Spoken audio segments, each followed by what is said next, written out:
Have you ever wondered how life would be different if in elementary school you just had one extra hour of recess? Have you ever wondered if in middle school you were allowed to participate in both band, orchestra, art, and athletics?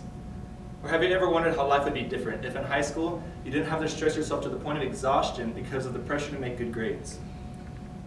Well, Nancy asked these questions herself. And we'll talk more about Nancy later on in this speech. And we sure are glad because these kids are super happy because they didn't have to ask those questions. We'll talk about the century-old yet uniquely education system that she found. Today, I want to address the problems of public education. I want to find out when and where we started the slow regression into how we are today in education.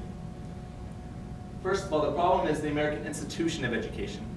And the solution that Nancy found was the Montessori method. So let's first address the problems of the current system.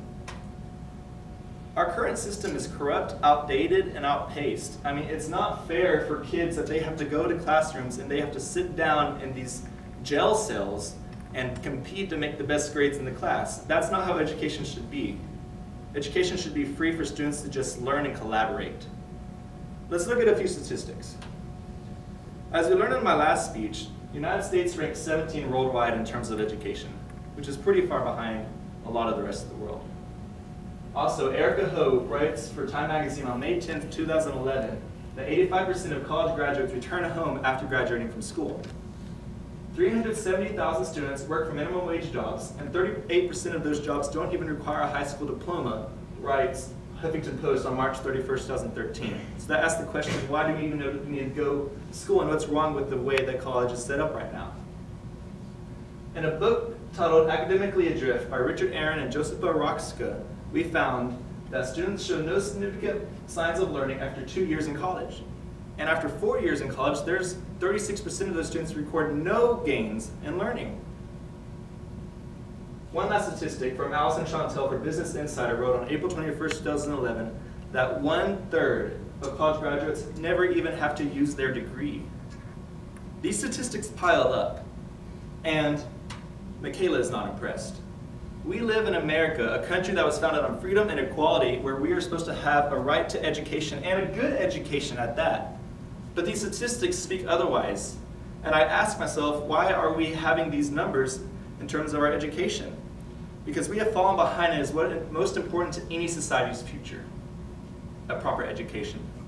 So let us now look at the century-old, yet uniquely innovative education system known as the Montessori method. Maria Montessori is an Italian artist. She was born in the late 19th century, and she started out by wanting to be an engineer, which even today, not a ton of women are engineers, but it's perfectly okay for them to try that because Maria Montessori paved the way forward for those women to follow that path. When Montessori decided she didn't want to be an engineer, she tried out medical school. She failed the first time around, but she tried again and trained and passed the second time. Even today, Maria chose not to follow this degree either because in that time in Italy, it wasn't a very popular thing for women to be doctors. But she also had an interest in children and their psychological development. So she made up a method for ways that children should learn. She wrote it in a book titled Il metodo della pedagogia scientifica applicato alla lesione infantile nella scala dei bambini. Simply translated in English as the Montessori method. This Montessori method focuses on children and their natural psychological development. It has educational emphasis on independence, freedom within limits, and respect for the child's natural development. Maria wanted to develop this, so she came up with 4 planes of education within age. From birth to age 6, the children's main focus in Montessori is on the absorbent mind, which is saying that children bring in information and they're just naturally curious about the world around them. Then from ages 6 to 12, children are developing their intellectual independence and deciding to make choices on their own. From ages 12 to 18, children are being characterized by physical puberty and adolescence and starting to discover more about the world around them and about the people that they're interacting with.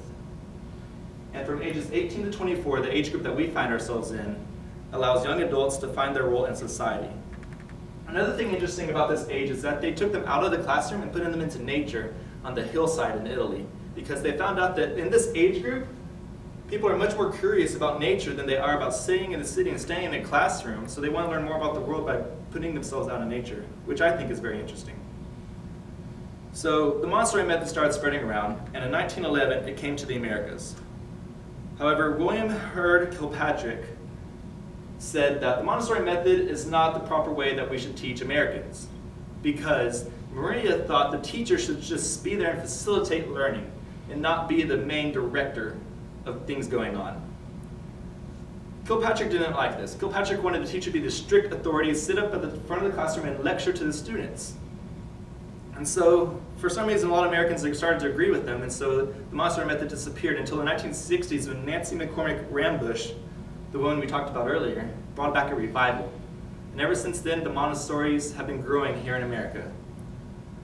Also, towards the end of Maria's lifetime, she started the Association Montessori Internationale because she was very strict about the authenticity of her program. She wanted to personally teach all of the teachers of the Montessori program herself. And then Nancy created this American Montessori Society so that we could have a program here in our own states that could flourish this program for children. It's not hard to imagine how life would be different if our children didn't have the right to an education.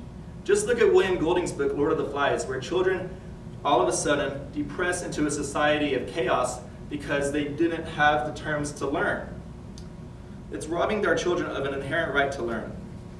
Corporations here in America want to ship jobs overseas. And that's a problem for us because the corporations that want to ship the jobs overseas is because we have a lack in STEM jobs, science, technology, education, and math.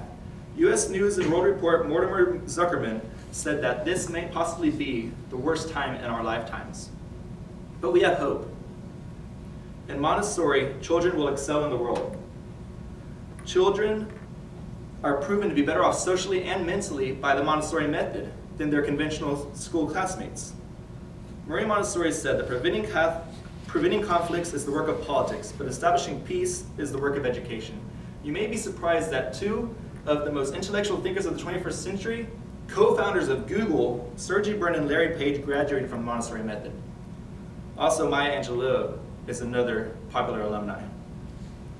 So looking back today, I've covered problems caused by the public education system here in America, and I've suggested some solutions to that problem, such as the Montessori method. I implore you all to action today. Support the movement of Montessori, because the future of our community, of our society, and of the world is in your hands.